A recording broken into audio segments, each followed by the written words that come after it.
And then we're going to start the webinar. Okay, the webinar has started.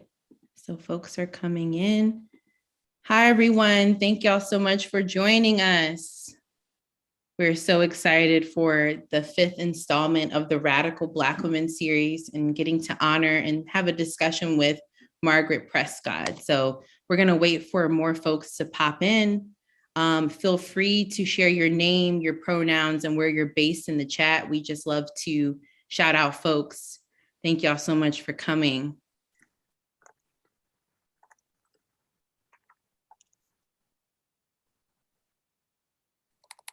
And also shout out to our YouTube live audience as well. Thank y'all for being here. We're going to get started in a moment or so, just waiting for more folks to pop in.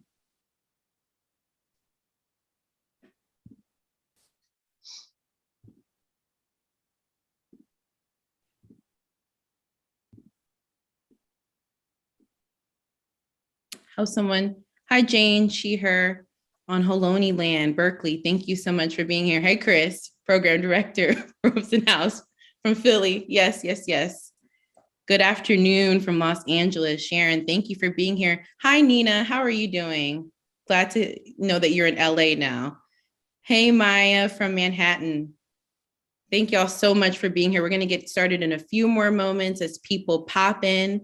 We don't want y'all to miss this great conversation with Margaret Prescod. So thank y'all so much for joining. Thank you, Mary. There's so many folks that National Welfare Rights Union, Delaware, Jeannie Winston, Los Angeles. Wow, California is in here. Oh, Chris, there's another Philly person, more Philly folks, Chris. I see my homie Lucian too. Shout out, Cops Off Campus Coalition. Yes, thank y'all so much. Keela from Baltimore, thank y'all so much for being here.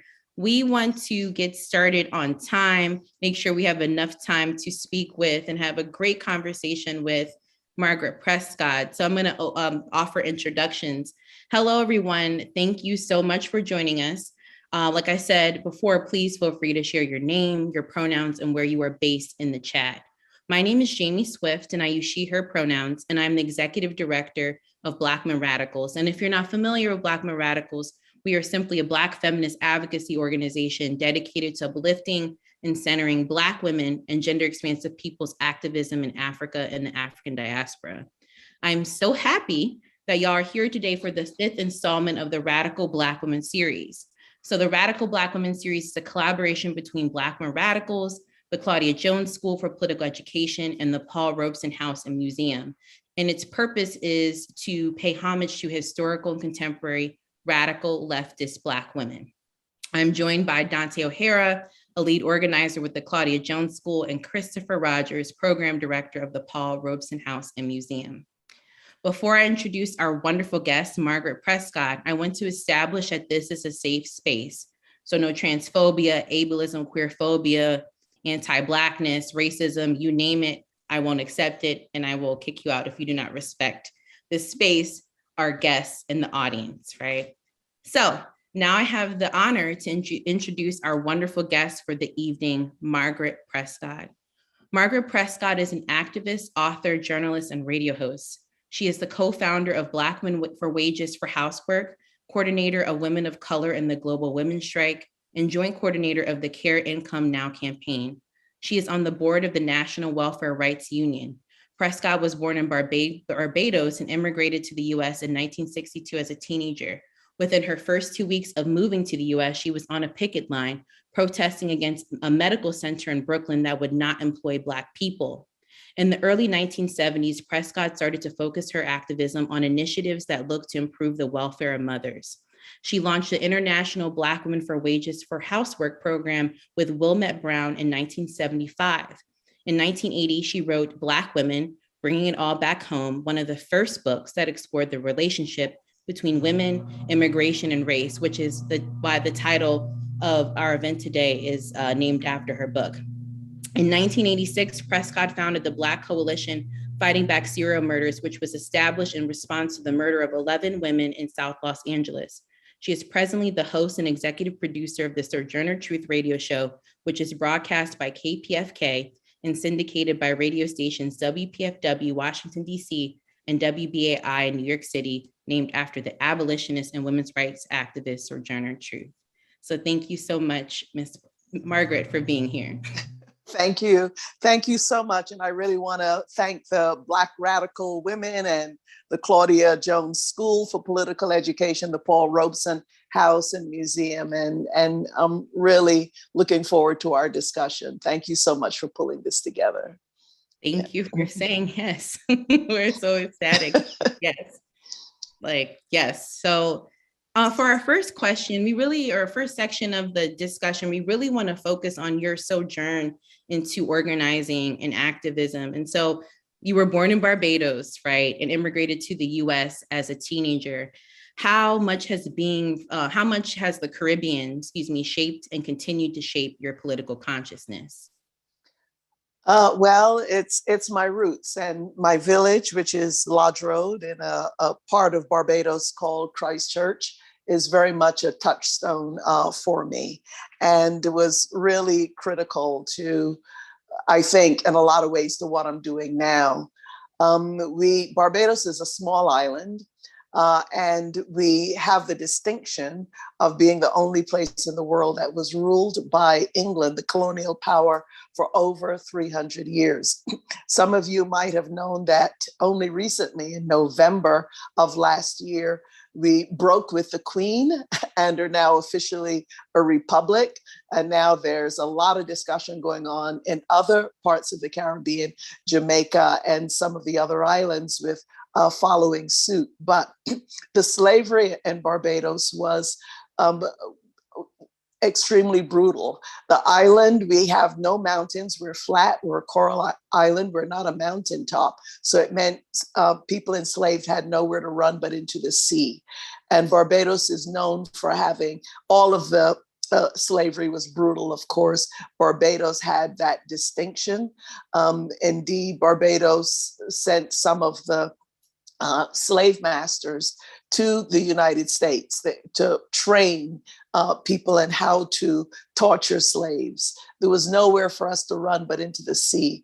And in the village that I grew up, just really not that long ago, there was a discovery of what is now known to be the largest cemetery of slaves in the whole of the Americas, over 600 men, women, and children. And of course, growing up, we had no idea. You know, you're running around and you're playing cricket and whatever, and you know, you have no idea that you are on sacred ground. I happen to think that the entire island, I'm a little hoarse today, excuse me for that. I happen to think the entire island actually is sacred ground. There was such a huge turnover in people who were enslaved. And of course, then with Cromwell basically doing ethnic cleansing of the Irish out of Ireland, there's also an Irish connection with Barbados, including in my own family, my grandfather's mother,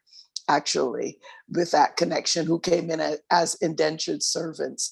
But I think specifically to the work that I'm doing now, you know, I grew up in a small village. We grew up, my sister I see is on this call, listening in. We grew up next to a cane field. We watched not only the people working in the fields from sunup to sundown and, you know, remaining impoverished. Work and wealth were not equated. Also, the women specifically in the village, they never had any time to do what's called liming, which, you know, some of the men and whatnot, you know, the rum shop or under the tree playing what you all call checkers, we call drafts. The women were always working, taking care of the children, taking care of the home, cooking. We grew up with no running water and electricity. So that just intensified the amount of caregiving work one had to do to take care of the family. And we actually, perhaps it was because of the lack of resources, because of the lack of poverty, we lived in very much a communal way. And I suspect that that is also, and I've heard that that is also part of the experience of people growing up in the US South, in Black communities, and perhaps other communities in the South. But we shared what little that we had. And I think that that really helped to ground me in a much more collective approach, as opposed to this kind of rampant individualism that we see and I saw and had to learn the hard way when we immigrated from from Barbados to the U.S. And also I think that in the schooling that I had, I went to Girls Foundation School, my sister and I. It was a girls' school then. It's now not. It's now boys and girls, so to speak. And my brother went to the Boys Foundation School. But one thing I did want to note is that in that schooling, we were actually treated like human beings. And, as people with some dignity. And that was not the experience when I came to Brooklyn and went to Prospect Heights High School at the time. There were very, very few Caribbean people living in the community. This was in Crown Heights in Brooklyn. And that school I went to, both my sister and I were subject to the most horrific racist comments, teachers calling us monkey chasers in the classroom. Do you live in trees? You have tails? I mean, just that kind of stuff, making fun of your accent. This wasn't our experience in our island that we came from. We were impoverished, but we lived, with some dignity. We lived in a more cooperative way. It wasn't the kind of cutthroat, every person out for themselves. So I think that the work that I then got into, particularly the work around wages for housework and valuing caregiving work, I also grew up in a place where all of us survived by having what we call the kitchen garden. My aunties up in my father's village, there were subsistence farmers. Everybody used natural farming. Nobody knew anything about any the sprays and fertilizers that they're doing now. So I grew up gratefully with that as well.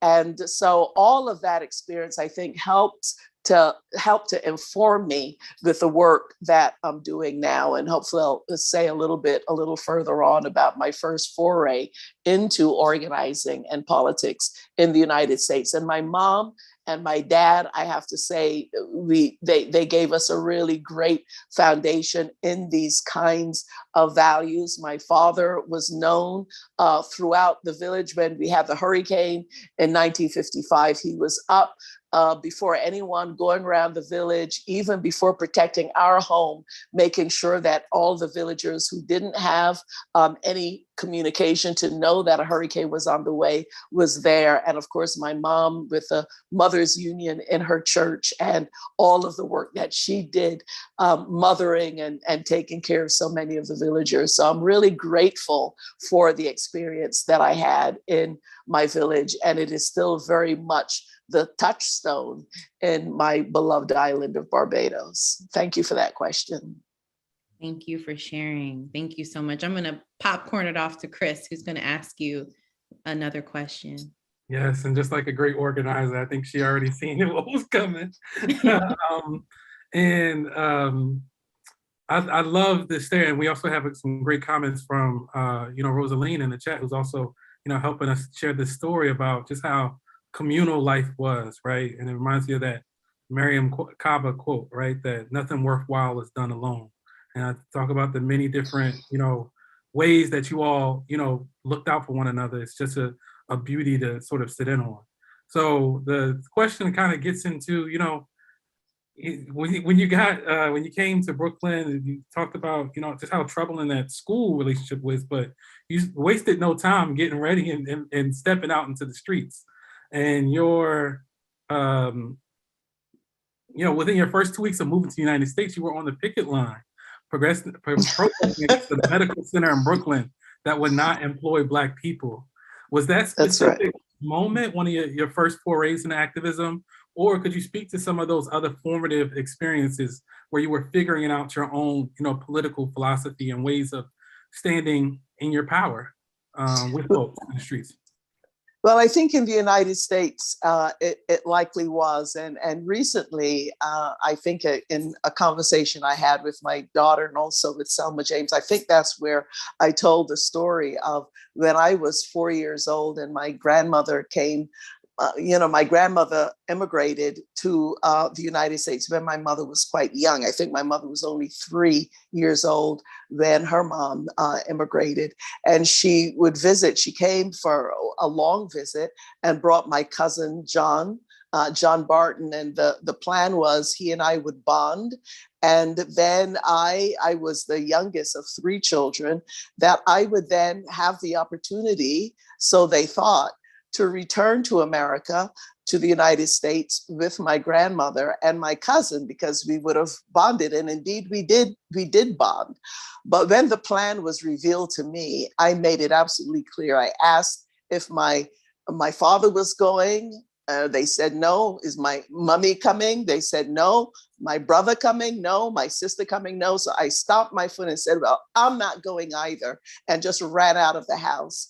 And I tell that story because it is connected to some of the work that I'm doing now around child welfare, where there's this epidemic of children being removed from their mothers, removed from their grandmas or aunties, their primary caregiver, simply because of lack of resources. And honestly, if that measure was used in my village, all of us children would have been taken and sent off for adoption or put in, a foster home. But I loved my grandmother, and she's not with us now. And as much as I loved her, I understood that even with a lack of resources we had in our household, we live in what's called a chattel house with no running water, no electricity, that I wanted to be with my mom. I wanted to be with my family. And I really wish that child welfare agencies that are taking specifically Black and Brown children at such an epidemic across this country right now would remember that and make sure that families have the resources that they need to stay together rather than separating families. But so that's, that perhaps at 4, you don't see that as a political act. But certainly we were fortunate after coming to the United States, that my sister and I had to go live with my aunt Mill. The family actually was broken up because we got to the airport and found that our housing had fallen through, and my mom, my sister, and my brother were taken in by my grandmother and another aunt, and my sister and I, for the first time, separated from our mother, and our brother is sent to live in Brooklyn. But Aunt Mill, who was a school teacher at PS 161 in Brooklyn, she was active in CORE, the Congress of Racial Equality, and Aunt Mill's father, which would be my mother's stepfather. My mother had a different dad. He was a Garveyite, and she grew up in that kind of household. So she was very involved in the early days of the civil rights movement.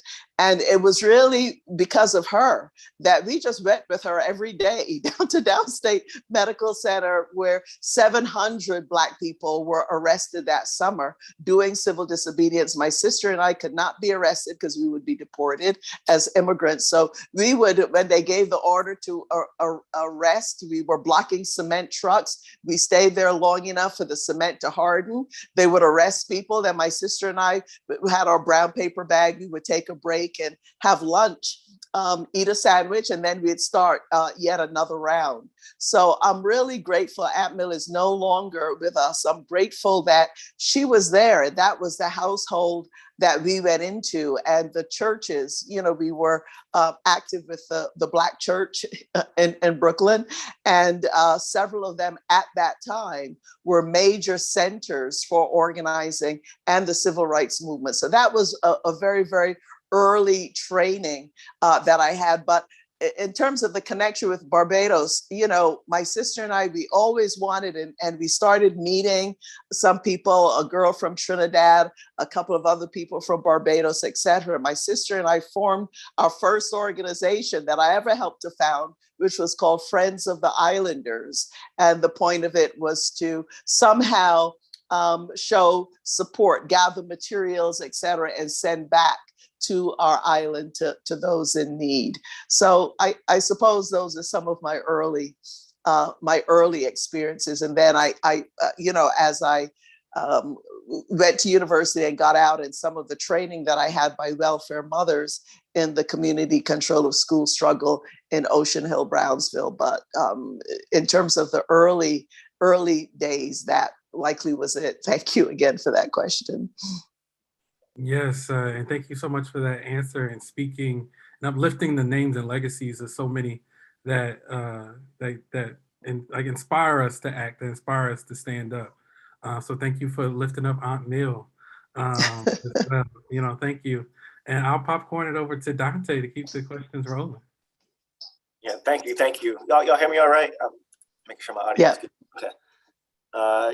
Thank you for letting me in the space. It's a pleasure, being here with so much history of knowledge and activism in the community. It's just an honor to be here as a young person delving into similar spaces of work, especially with the Claudia Jones School. So the question I'm going to ask, in 1980, you wrote Black Women Bringing It All Home, one of the first books that explored the relationship between women, immigration, and race. What led you to write this book? Oftentimes, the contributions, livelihoods, and plights of Black migrants, especially Black women migrants, are overlooked in movement building. Was your book a response to this erasure? In a lot of ways, yes. Thank you. I'm glad we have an opportunity to talk about Black women bringing it all back home. And when that book came out, I had already co-founded Black Women for Wages for Housework and had the experience of, working, the training that I had with, by really welfare mothers in Ocean Hill, Brownsville, then the work that I did at the Queens College, the City University of New York in the SEEK program, where we fought for the right of welfare mothers to be able to have access to a four-year university without their welfare grants being cut, without their book money being cut. We won that fight, by the way, to establish a precedent in the United States. We did that in New York. And then the beginning of the United Nations Conference for Women, there was a US version in 1977 that took place in Houston, Texas. And the lead up for organizing for that, along with Beulah Sanders, the late, great Beulah Sanders, who was a president of the National Welfare Rights Organization, Pauline Hayes with the American Indian Movement, and myself, we wound up that's a whole fight in and of itself, how we got to be delegates from New York State, but we did. And we worked along with Johnny Tillman, another great welfare rights leader, who, by the way, in 1965 had said she would resolve the problem of welfare by paying a living wage for mothers for the work that they do. Very, very early, a Black woman out of Watts, okay, putting that demand forward. And so those of us who went on in Wages for Housework campaign were really very much building, on that legacy, a women's movement, a Black and Brown-led women's movement, by the way. So by the time, but what had not happened, Jamie, what had not happened is I hadn't really talked about why I was in all of this, what was my connection as an immigrant. And all of you know the Wages for Housework campaign is global, founded by Selma James. It's the 50th anniversary right now. And Selma James had stood with us, by the way, when we had to deal with some racism in the New York Wages for Housework Committee, and stood and supported us as Black women in all of the work that we did. And we went to London to work with Selma and to work with women in the campaign there. And Selma, she the widow of CLR James, she's been grounded in anti-racism, lived in the Caribbean region. She lived in Barbados also, as well as Trinidad, when CLR and she were involved in the movement for federation of what was then called the West Indies. So in terms of helping me to find my voice and speak my story in my own name. She really encouraged me to talk about the experience of immigration, because I was telling her some of the stories. And the women in London organized a meeting. And at that meeting, I gave a speech about my experience as a Black woman immigrant. And that speech is what became Black Women Bringing It All Back Home. You know, when you're a campaigner, it's really hard. Likely many in the audience and many of you who helped to organize this know it's really hard finding the time to write a book.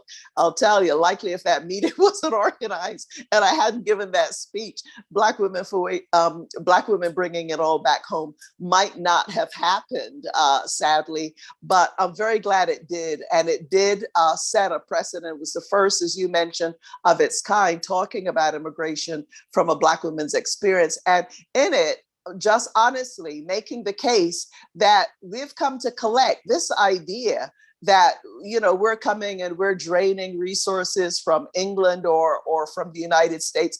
It's just so outrageous, because it is the work that we do in the global South, in the Caribbean, in Latin America, on the continent, Asia, the places that we immigrate from, that help to create the wealth and the lifestyle that the West is used to. But then when we immigrate, we're treated as though we're charity cases. So in the book, I said, look, we didn't come here for the weather. Anybody knows the Caribbean weather? We certainly didn't come from the fruit, the mangoes, the fresh fish, all of that kind of stuff. So we left for other reasons to immigrate to the US or to the UK. And, you know, I certainly feel as though I have every right to be here, and we're not outsiders. We are, you know, part of what created the wealth, and we're here to collect. You know, when I was in I think my first trip to London and did a little tourist stuff, and we went into Buckingham Palace, and I signed that damn visitor's book they have in there and said, I want my money, and signed Margaret Prescod from Barbados.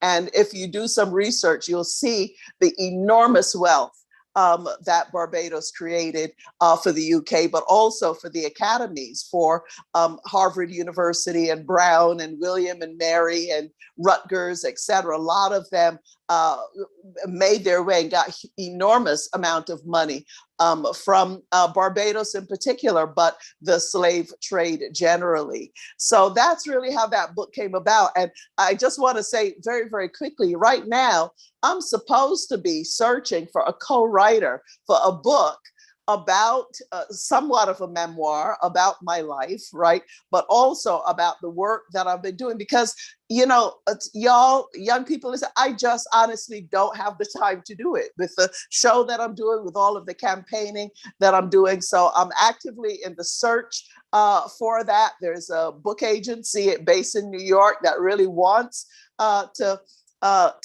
do it and work with me on it.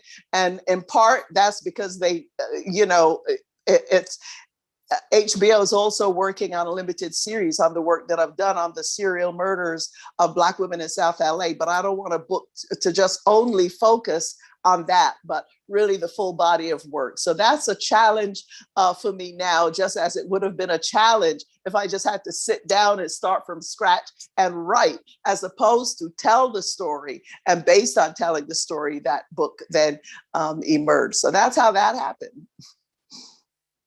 Wow, thank you so much for sharing that. But we need that book, though. We need that memoir, though. So we needed to. Well, any suggestions y'all have, just let me know. Yes, we will. We will. Thank you so much for that. And so I'm super excited to ask you about this. So even though you kind of gave us a little primer on it, and you speak more about it in your book, but in 1975, you and Wilmette Brown founded the International Black Men for Wages for Housework program. Firstly, how did you connect with Wilmette or meet and to co-found this program? And secondly, what was the impetus that led you to initiate this program? Yeah, thank you so much for that question. And Black Women for Wages for Housework, an organization, right? As an autonomous network of Black women, part of the Wages for Housework campaign. Wilmette and I met at Queens College when we both were working in the SEEK program, the very program that I mentioned early, where we did some organizing together. By then, we had co-founded Black Women for Wages for Housework, but I knew that I wanted to do political work. I wanted to change the world, and Daye's book, my late colleague and Daye of Guyana, The Point is to Change the World. I had kind of figured that out really early on, but didn't quite know where I fit in it or how to go about it. I had gone to several study groups, of course. I had gone to listen to CLR James speak when he came into New York. I'm a great admirer of his work. Those of you who haven't read Black Jacobins, I really suggest it, about the great Haitian Revolution. And I went to various study groups. I was in one. Actually, that Maurice Bishop from Canada used to come down. It was a group of Caribbean people, finding our way in things. And then there was a group, a Marxist study group. I couldn't quite follow the whole thing. And also, I didn't see myself. I didn't see my grandmother Lee and up in Burton's Village in St. Philip. I didn't see the women that I had left in my island and what was being discussed.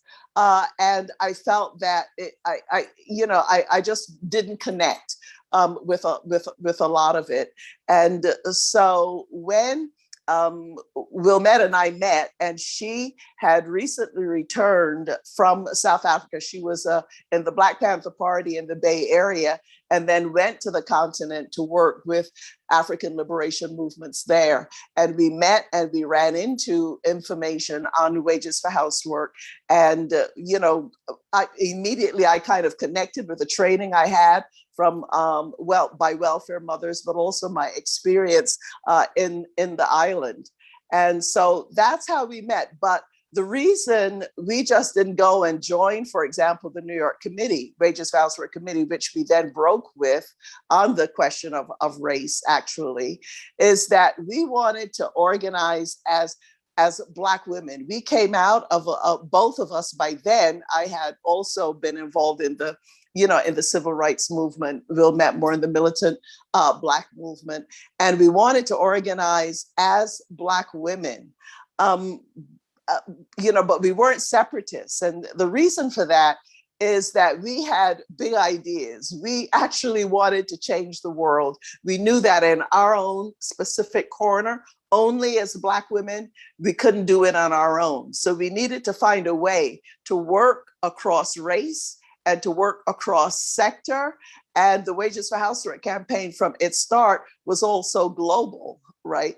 And that it had to be a global movement. So we felt, and certainly I know I personally did, that the way that I was going to get involved in this movement, the Wages for Housework movement, to change prioritizing the caring of people and the environment, was going to be from an autonomous base of Black women. Of course, now because we became global ourselves in terms of India and Peru and other places, we now, Black Women for Wages for Housework, coordinate women of color in the global women's strike. But our impetus was to recognize our autonomy from an autonomous base to do the work across race and across sector. And in actually, as Selma James is in her new anthology, do I have a copy of it here somewhere?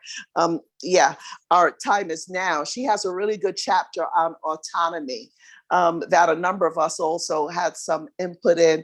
And I think that's really an important question, because there's a lot of confusion I find in the movement today, confusing autonomy and separatism, or feeling that you need no autonomy at all in order to do the kind of organizing that we must do. But I find that autonomy is also a great unifier, and it allows the voices of those who are most impacted to be able to speak in our own names, to put forward our demands, to put forward our strategies and tactics. And when we do that, we actually change. I mean, Black Women for Wages for Housework, we had a tremendous impact on the Wages for Housework campaign as a whole, in terms of what the campaign did and what the campaign represented. This is a question that I could really go very deep into, but I know time is limited right now, but I wanted to mention that. And I also have to say that some of the early work we did as Black Women for Wages for Housework, there's a paper called Money for Prostitutes is Money for Black Women. Wilmette's Black Women in the Peace Movement, which was published. Also the environmental movement, her Black Ghetto Ecology. I think those are things that are worth looking at and worth revisiting, and looking at the work that we did as Black Women for Wages for Housework. And also on the point of erasure, refusing to be erased. You know, there are people running around now who are claiming that the Wages for Housework campaign ended in 1977. Then they left. These are white women, okay? A lot of them are academics. And if you look at what they're putting out, they even have some archives because they've had the time to write books, etc. You're not gonna find Black women in there. You're not gonna find Black Women for Wages for Housework in there. That's not something you could tell that we're too happy about, right? So the whole issue of erasure of the history and contributions of Black women, of women of color, of Indigenous women, we're just not tolerating, and we are finding our voice and speaking in our own name. Yes, I am so glad that you mentioned this, and particularly the erasure of Black women, because we just find it time and time throughout time, space, and place that this is happening. And it's always been Black women who've been at the vanguard of these movements, but don't get the, credit. And so we just want to honor you and just thank you for all that you're doing and all that you've done. And we just uplift your work. And also too, I'm so happy to have a copy of Black Women Bringing It All Back Home, and also Black Women in the Peace Movement by Wilmette Brown. So just like super grateful for the background that you offered with the start of the organization. But I'm going to pop it off to popcorn it to Chris, because I can keep talking to you about all sorts of things. Let me stop. Yes. Thank you. And thank you, Eric, who's in the chat helping us really build this syllabus for the day as well. So thank you for that. I will say another thing that I also really took from that is also this, the challenge of I think you even mentioned in the previous question of writing and documenting these histories and uplifting this movement memory and naming the folks who are there on the ground. So I will say we're going to make sure we're going to, run around, we're going to send some emails around, we're going to find this co-writer to make sure that this project happens and find the support it needs to find it, to birth it into the world. The next question gets in, like you said, it didn't stop in 77, right? The International Wages for Housework just celebrated 50 years of campaigning. How does it feel to see how far the program has come, as well as the contemporary impact it has on organizers today? And just amazing. Yeah, I'm here. I think for some reason I got excited. I must have hit the phone and turned the video off, but I'm here. Yeah, no, it really is amazing. And it is the way Black Women for Wages for Housework, we're not quite at 50 yet because we formed as Black women. This was after the campaign began in 1972, but we had a lot to contribute very, very early on to it. And it's interesting to see some of the discussion that has happened because, as you said, we have done way more than we could even discuss today. But on that issue of autonomy, I find that this is very much connected with how a certain early wing, the ones who left in 77, talk about wages for housework as more, it's this kind of theory, right? As opposed to the practical campaigning that we have done and the autonomous organizations that have developed. I mean, the first autonomous organization actually was Wages Due Lesbians. There was a group in Canada as well as the UK, Black Women for Wages for Housework. Shortly thereafter, the sex workers started organizing and formed the English Collective of Prostitutes. And then that US Prostitutes Collective actually grew out of a group of Black sex workers in New York called NYP, New York Prostitutes Collective. And in the 1980 or so, I think it went national and became US Prostitutes Collective. And there are women with visible and invisible disabilities. We also work with men. We don't say, oh, we don't want to have anything to do with men. We work with men. They work with us as part of Payday Men's Network. So a lot of people have some difficulty saying, well, what do all those different organizations have to do with wages for housework? Because they don't get autonomy. They don't get that women with visible and invisible disabilities are speaking in their own name and putting forward their demands and how their situation connects with the demand for money for caregiving of people and the environment, and thus all of the other organizations as well. The sex worker organizations, Empower in Thailand, which is a huge network in Thailand of the women in Thailand that are working, protesting the mines, offering support for women, including tribal women fleeing in Myanmar, where there's a brutal dictatorship happening.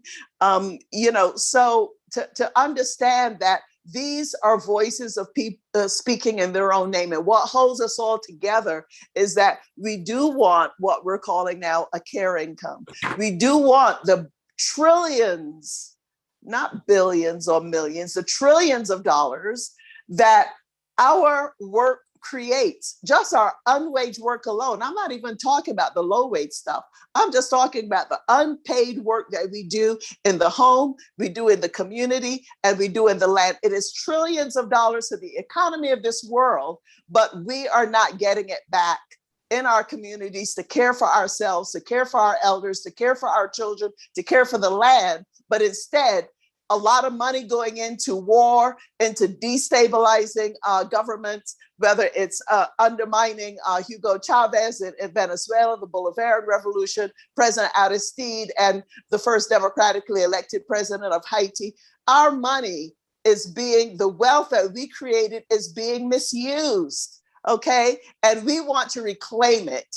Every sector that we are, whether it's domestic workers in Lima, Peru, or the tribal women in Thailand, or the trans women that are part of our network working with Queer Strike. So we are all together, and it is the growth of the 50 years and how we have found expression, that we haven't remained static, that we have grown with the times. And as people come into the network, we start with who they are. So if you're somebody and you got a son that's been in prison, or you got a brother like our sister Tree in Pennsylvania, we are involved and we're part of that work. We support each other, and it strengthens and it builds the campaign. So I think it really comes from a lack of understanding what autonomy actually means,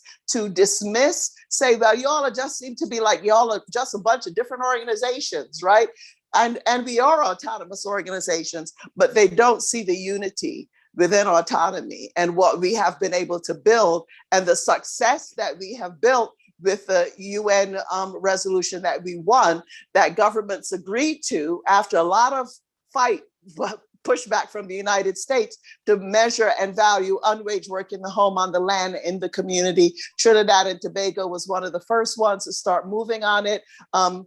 Hugo Chavez in Venezuela, et cetera. And now the United Nations has declared it as one of its sustainable development goals. Well, guess where the hell that came from? Talk about erasure of grassroots women putting this issue on the global agenda. So we are marking our 50 years. We have begun more consistently. We have now archived a lot of the first 10 years. We haven't finished that yet. We're going into the next 20 years. There's an event coming up, I know, in London for that, in Philadelphia, our Women's Center there. We're going to have a physical archive that's located there. And again, we want to encourage any of you out there that have that experience, who want to help us, who want to, to make sure that this grassroots movement is not erased, starting with the Black women and the women of color, but not only, we welcome that. So we're thrilled and delighted. And you know what?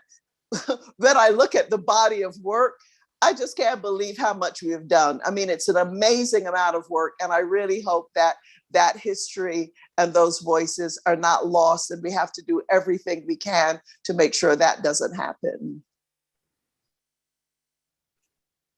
Extremely, extremely grateful for that. That was a word right there. And I know so many of us in the chat were just, just riding with you right there. The thing that I think I'll sit with for a little while longer is they don't see the unity and autonomy. And that's, I can sit with that for a little bit longer. I'm gonna popcorn it over to Dante. I think Dante has our next question. Yeah. Thank you for those words, and pointing out the crimes of U.S. imperialism in the Caribbean and Latin America is super important. Claudia Jones was a fervent anti-imperialist, and that's part of the reason why she was deported to London, right, from the United States in the 50s. And she struggled for peace in the world and such as well, and centered, Black women in all of these struggles. So anyways, I have this, I guess my final question for the night, not the final question, but my final question. So you're the host of a program I also listen to on WPFW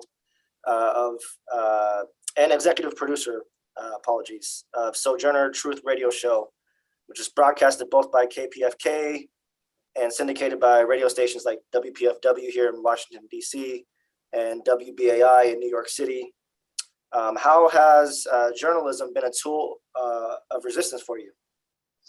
Yeah, and I'll have to say, we're really proud of the work we've done on Sojourner Truth. We're now one of the nationally syndicated shows on Pacifica Radio. We're actually heard in about somewhere between 35 and 40 cities around the United States, including some really small rural areas like Carbondale in Southern Illinois, and little towns in Oregon, et cetera. So the kind of radical voices and analysis that we do on Sojourner Truth, are heard widely. And we're also worldwide on SoundCloud. And I'm shocked when I get the statistics and see that people in Sweden are listening to it, people in Germany, in Japan, and Australia, South Africa. I'm like, what? Even in countries that you think, well, people don't speak English. But what we try to do, we're a small team. There's myself, our assistant producer, our present assistant producer is Alicia Vargas. And we really work hard to try to get underneath, underneath any story that we're covering. And I always say to the audience, we have to speak the truth to the youth. But it's not only speak the truth to the youth, we just have to speak the truth, period, and really not try to cover it over. And also not to perpetuate the lie of this media impartiality. You know what? That is a falsity that helps to justify the media industrial complex, so that the blanket propaganda that we see running across mainstream media, not only in relation to the Ukraine, because clearly what's happening there, the Ukrainians are being sacrificed for the geopolitical plans of Russia, of the United States, et cetera. But, it's really hard to figure out what the heck is going on and what is not being talked about, like all of the people being killed in Yemen, the double standard when it comes to Israel's relationship with the Palestinians. In Ireland, they just had a big victory in Ireland because Sinn Féin, I think I'm saying that right, has now been elected, even more power than they had before. And they made a huge fight in Ireland in terms of dealing with the legacy, but not only the legacy of the reality of the England and its colonialism there. So we try to cover these issues. We're not just a Black show, all right? We really, because we got something to say about anything that's happening, right? We do quite a lot of coverage of Haiti. I see Pierre Labossiere is there, from a founder of Haiti Action Committee. Haiti meaning so much to all of us. And the Global Women's Strike, we have a working group on Haiti, and we do cover Haiti a lot on the show. So to answer your question, I kind of got recruited into Pacifica. I didn't quite go beating down the door for a job, and I was doing a volunteer once a week show for a while. And then I was asked to come on board to do, I now do 4 shows a week. And we found that when that change happening, the listenership during that hour just kind of shot up. And I think that speaks to the hunger that people have for the kind of coverage that we do. And look, we're not perfect. We make mistakes. We're not a scripted show. So it's not like I have a bunch of questions that I read and, there's some ums and whatever, because you're thinking as you're discussing with the guests. But we have found that the listeners aren't really put off by that. It's really kind of part of our brand. And we know that nobody is perfect. None of us have the answer, whether it's the media work that we're doing or whether it's the movement work that we're doing. But really, it's having a conversation with each other. It's about bringing people together, putting voices on the air that you wouldn't ordinarily hear, and really doing that work. So we hope that people, listeners like yourself, we hope that you find it useful. It really cuts deeply into a lot of the time that I have for my other organizing work. So in a way, I feel like it's a contribution also of the women's networks that I've helped to build to alternative media and to Pacifica Radio in particular. It ain't about the money, because let me tell you, anybody who works at Pacifica, you're not making hardly much of anything, but you're really there for the cause of it. And that's really the driving force of it. So thank you. And Sojourner Truth was purposely named. Actually, Selma suggested that, and also my daughter. I have to lift my daughter up. Her book, I'm so proud of her. The Disordered Cosmos just won the Los Angeles Times Book Award in the area of science and category science and technology. That's Chanda Prescod Weinstein. She's one of my sheroes. My daughter is, and so it's just great. It's a great coming together. I'm grateful to be able to have that voice, and I hope that that people find it useful, because the media industrial complex is part of the capitalist state apparatus, and we really have to see it as such and look for some other sources to find information. Thank you. Wow. Like, I feel like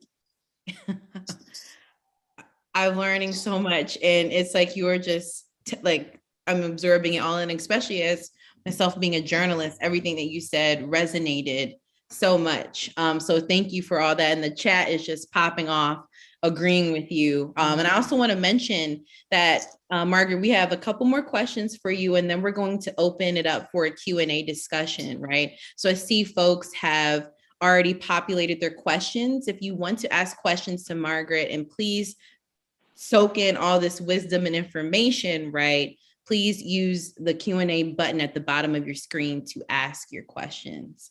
And thank you, Dante, so much for being here. I know you have to pop off soon, but we just really appreciate you and your organizing with the Claudia Jones School for Political Education. So thanks, Dante. Thank you so much, Dante. Let's stay in touch. And so for me, I'm all about advice and wisdom.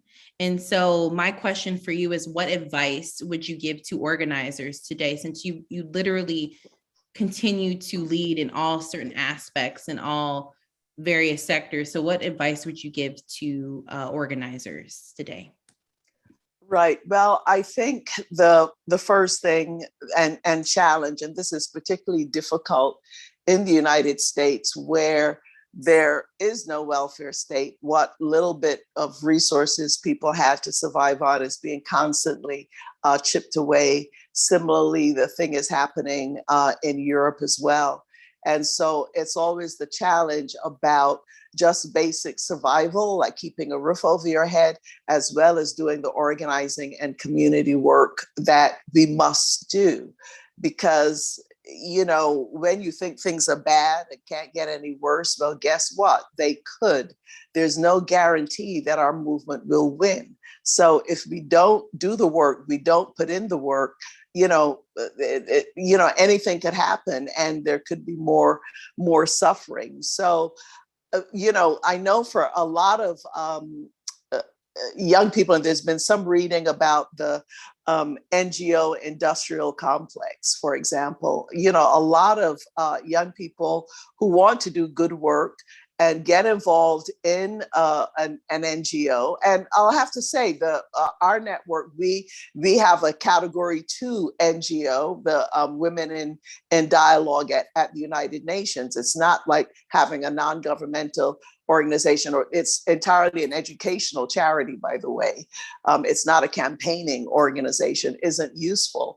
But we find that people try to merge that. And then what can happen is that your funder then starts to determine the issues that you take up, your tactics and your strategies, right? And that's a danger there. I mean, I've seen organizations that began as little grassroots organizations committed to the people, et cetera, really turn and become something else, right? Because your job and your income is very much dependent on it. And there's a way in which we have to be able to organize ourselves out of a job, if you know what I mean. If you're an anti-poverty organization, the thing is to end poverty. And if poverty is ended, then you wouldn't have a job to end poverty. So that's a challenge. And I'm not even saying that I know what the answer is to it, but I know that I have worked to try to organize my time and my life in a way that I do have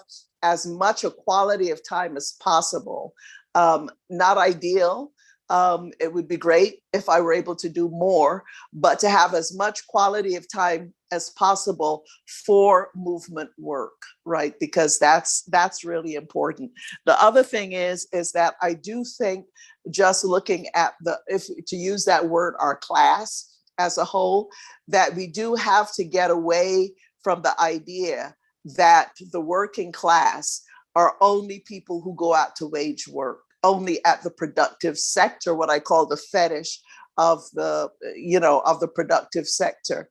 Because, practically most of the people in the world likely who work do that work unwaged. And I think it's very important that work be redefined. Selma James coined the term unwaged, that has become, increasingly popular in its use. But all too often, I see even today in some of the even some of our militant organizations, including some of our militant organizations of color, the whole issue of the unwaged sector, the whole issue of caring for people or raising children. I mean, I've been on so many meetings where, women are very much at the forefront of a lot of organizations.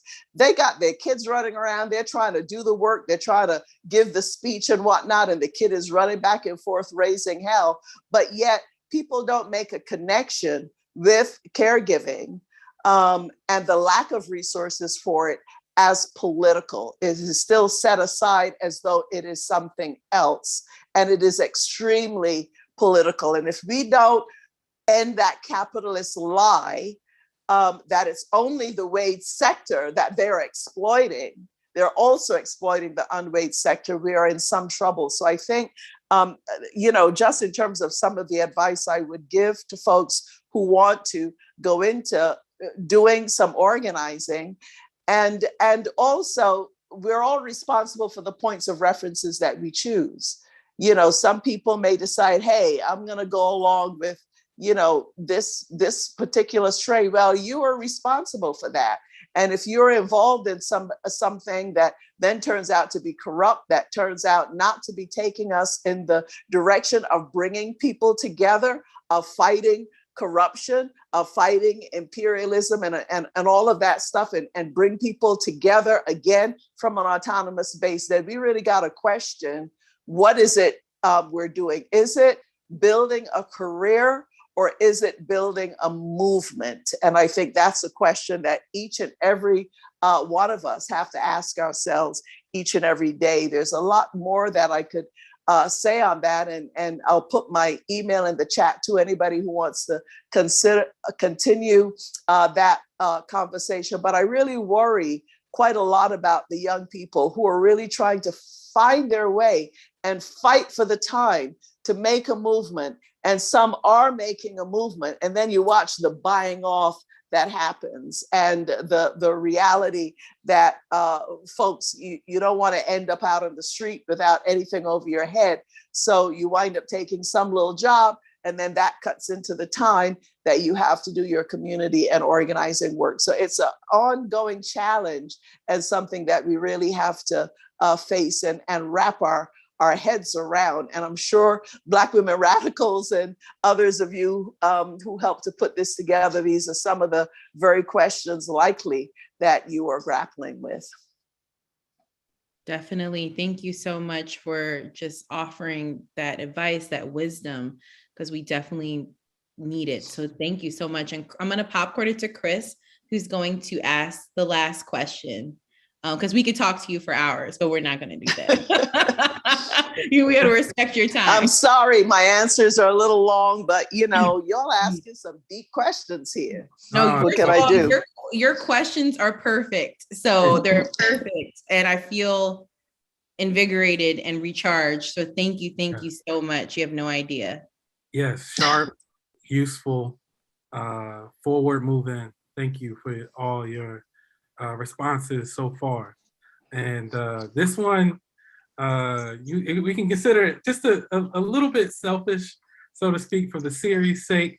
But I think also you mentioned your daughter as well, Shonda, and I also think of your role as mothering a child into their own freedom is also like one of the most important and critical things for our movements too. So I just want to give a shout out to that. But this final question is about, as we do this series, it's all about recovering the legacies and histories and contributions of radical Black women globally that need to be, highlighted and reprised for the world and for our movements.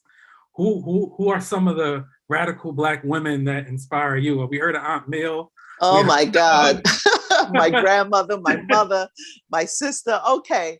Well, historically, obviously, Sojourner Truth. I mean, Harriet Tubman, that's an easy one. My daughter actually ran a campaign. She was opposing the naming of this James Webb telescope, this new telescope they have. She said, that should be called the Harriet Tubman telescope, because she was a scientist, right? Let's see, the great Ida B. Wells, of course. I can't bypass the women of the Student Nonviolent Coordinating Committee, including my cousin, by the way, Martha Prescod Nuna now, but Diane Nash, Betty Mae Fikes, who joined the movement in Selma when she was 13 years old, Bernice Reagan Johnson, who, that great movement out of Georgia. They're just, look, there are a lot of folks. Fannie Lou Hamer, Johnny Tillman, Beulah Sanders, of course, Toni Morrison, the great late Andaye out of Guyana. Again, her book, you got to get it. The point is to change the world. And the Black women victims, serial murder victims, I want to say, I don't have time to say their names, but every opportunity I get, there are about 200 Black women who are dead or missing and presumed dead as a result of about 4 or 5 serial murders operating in South LA. And most people in LA don't even know about it, much less the rest of the nation. I also want to lift up Mildred Aristide, the former First Lady of Haiti, now heading along with our husband, the former president, Jean-Bertrand Aristide, UNIFA, the University of Aristide Foundation, doing amazing work there. All of the grassroots women in the movement of Haiti, all of the women, Sarah and Chrissy and Tree and Barbara and Jackie and, Sharon and Sabrina, all of the women. I know I'm missing some that are in our women's network. The women who are in the core of the Black Coalition fighting back serial murders. And I'm naming Black women now because there are a lot of other women that I could name, obviously. Susan Burton out of Los Angeles. And of course, my beloved daughter. I'm so proud of her, Chanda Prescod Weinstein. Thank you so much for the question. And it's been a great delight being with you. And I hope that this has been useful to you, to your series, and to those who really took the time kindly to join us online and are watching on YouTube. Thank you so much. I'm spotlighting everybody so that we can all come in for the Q&A, but you have no idea how invigorated I feel from this conversation. And literally, I want to read some of the comments. So Ellen said, you, Margaret, were one of my first radical Black women inspirations at a Mother's Day peace camp at the Peace Farm at the Pantex nuclear weapons plant. Oh my God. Thanks, Margaret and Radical Black Women. Great conversation. I mean, thank you so much for just once again taking the time, for saying yes, for just sharing your leadership. And I know other people have tried to erase the work that you and other Black women have been doing, but we don't do those things, right? We are dedicated to uplifting and centering the work of Black women radicals, and you are most truly a Black woman radical. So thank you so much. Thank you. Yes. All part of the people and free the land. Yes, definitely free the land. Thank you so much. And y'all, there are several questions for you, Margaret.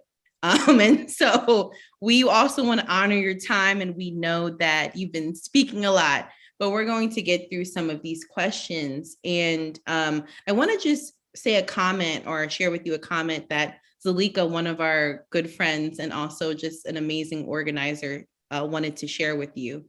She said, "This is not a question, Ms. Prescod. I just would like to give thanks to you and the women who organized with you in Los Angeles. You applied pressure for Black women who were laboring in the underground economy and drug users in ways that I mostly have yet to see currently. Thank you for your care and your labor." Right. Thank you.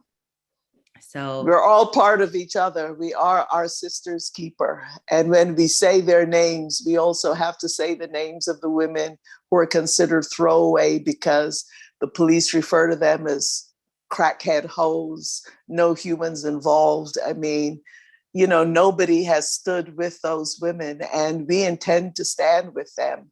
And we intend to have a permanent memorial, a dignified memorial for them in a public space in Los Angeles. You could go to our website, roseSouthLA.org, to get information on it. But, we can't do that anymore. We can't say that some victims are worthy of support and others are not. So thank you for that.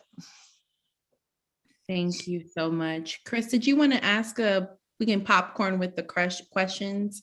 Are there any questions that? Yeah, I'm thinking of this first one from Frankie Chappelle, who asks or invites, I completely agree, it's vital for activists and movements to speak for themselves regarding their history. What has been your experience been of, and I guess you're working through this archive now a little bit too, of working with academics and historians, and how do you think, researchers can best support the movement? And we know there was a specific ask, and we'll certainly echo that.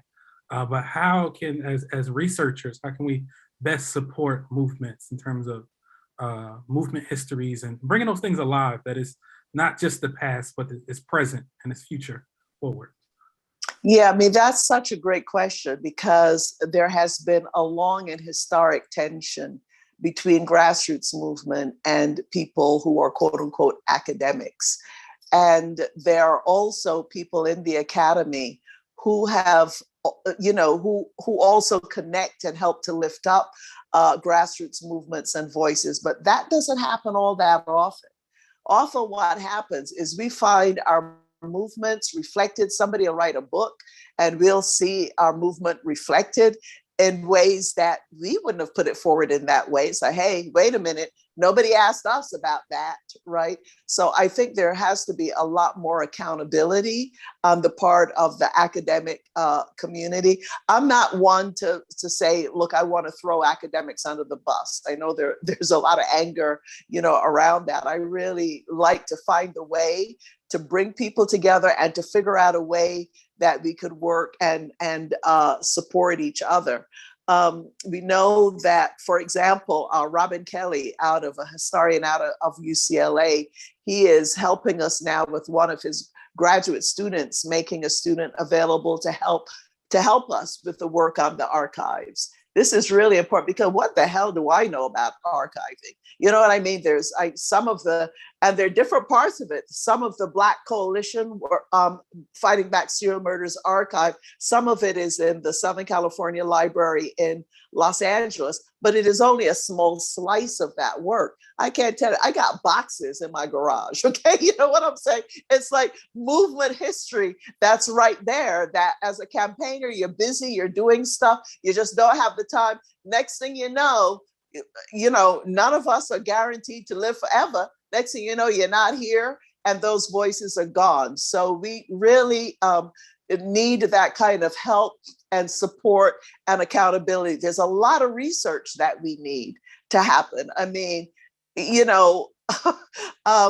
numerical in terms of numbers that we need, questions related to history, et cetera, that academics who are trained in research, who know this stuff, could really help us to do. We really need that, but it has to be, it can't be from the top down, right? It has to be that kind of collaboration and that kind of accountability and that kind of openness to discussion. I'll just give one quick example. I mean, it's not an academic, but there's a film about some of the section of one of the killers in the serial killers called Tales of the Grim Sleeper, done by a very fine filmmaker called Nick Broomfield.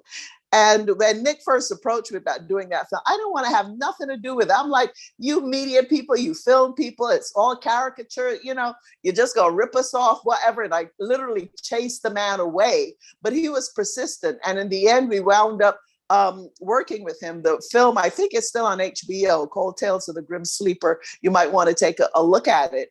But it was, there was some clashing going on in there in terms of, messaging and how women were portrayed. At the end of it, I think he did a really good job in terms of being respectful. But I think it was that honest back and forth. And also he's quite a talented filmmaker. He knew some things that I didn't know.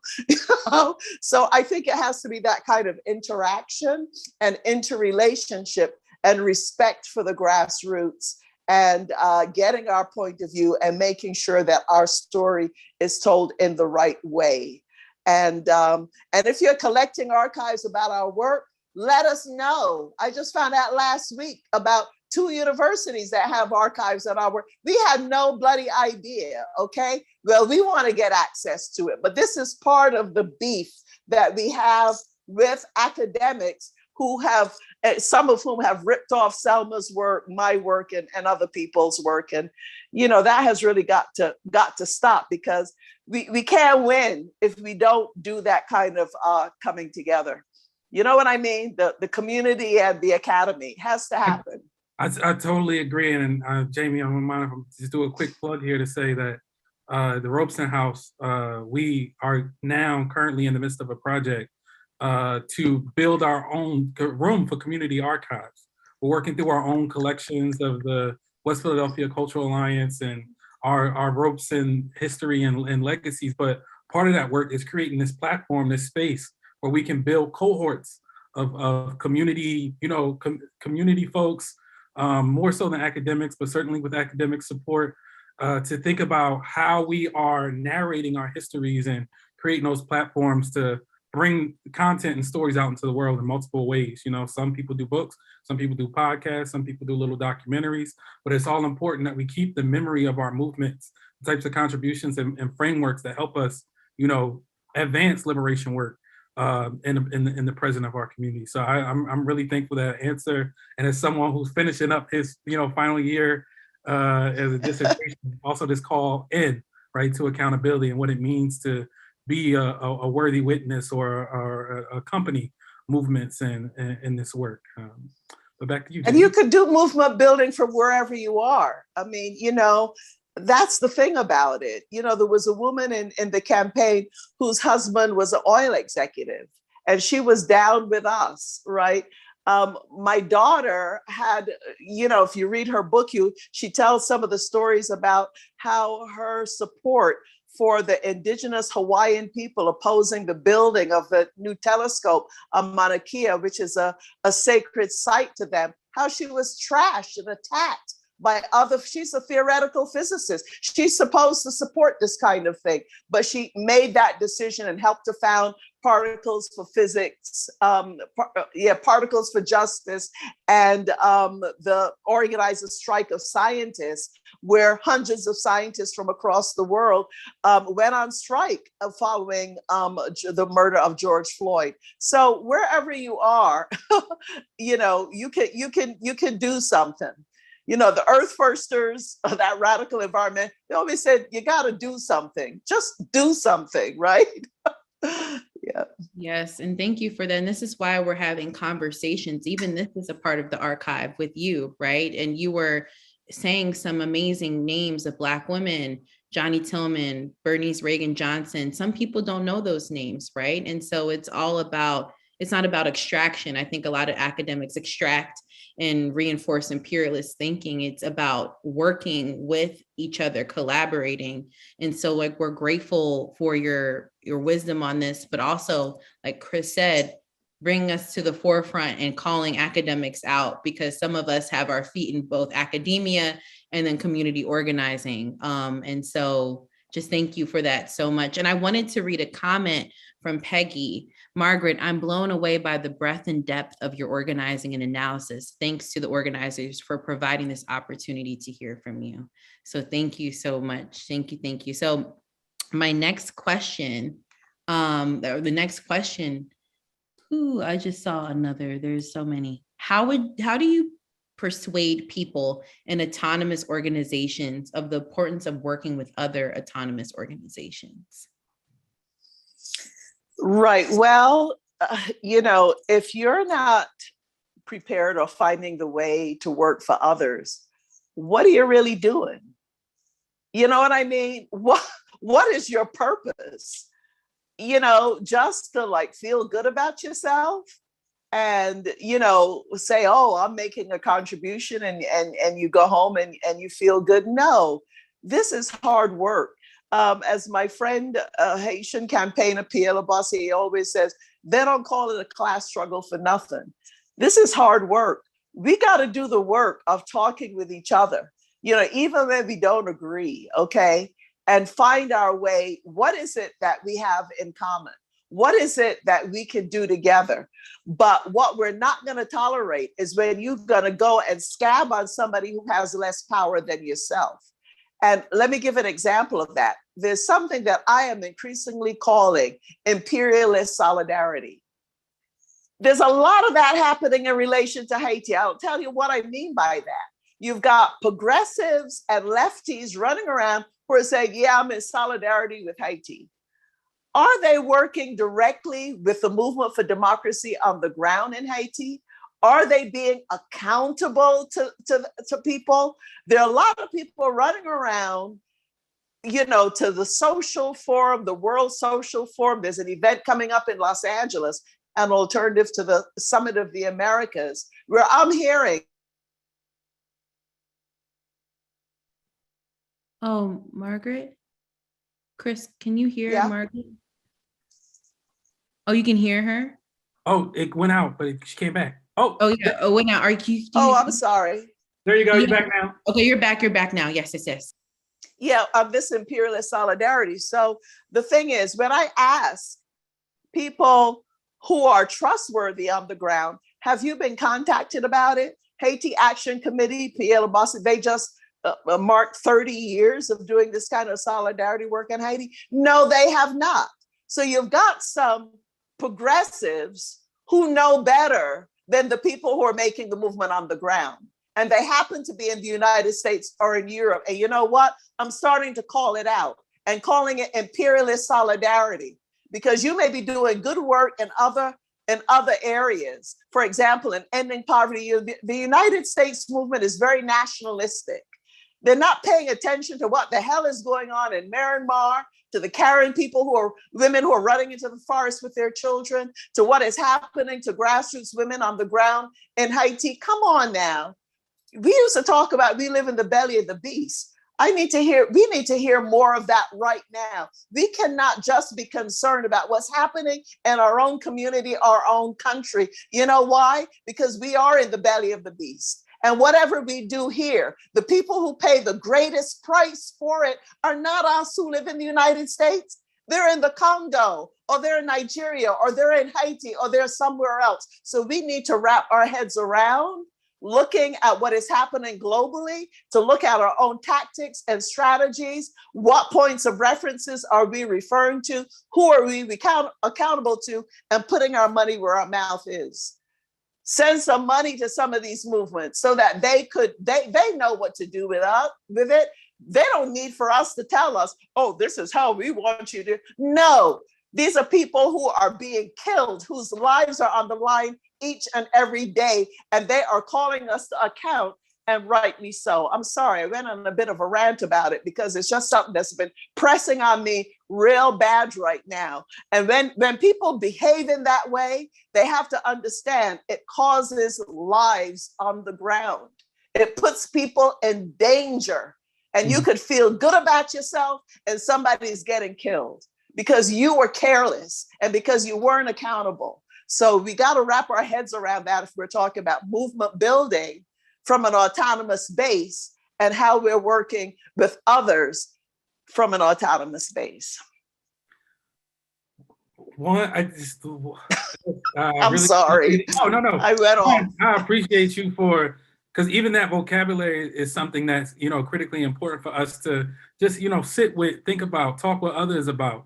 Also, I know we're about to get you out of here in a minute, but also really love, and I think that's one of the things that we have a growth edge for at the Robeson House is thinking of how do we decenter the U.S., right? In terms of building this way of acknowledging the movements who have been on the ground for generations and generations, and the types of support and visibility and spotlight and engagement, direct engagement that we need to be doing on the ground in order to build the type of revolutionary critical mass that we need to bring the world that we deserve. And I know certainly the Sojourner Truth Radio Show sounds like one space we all need to be involved in and finding ways to get threaded into these stories. But I just got something quick just about in terms of us building this radical internationalist understanding and solidarity. What are the spaces that you look to, right, that are counter this media industrial complex that you spoke about earlier? Some of the media outlets you were asking? Sorry. Yeah. The ways of us to be able to make those connections. What are the spaces that we can kind of come and gather and convene across these, fake borders, so to speak? Yeah, it ain't easy, but it's possible.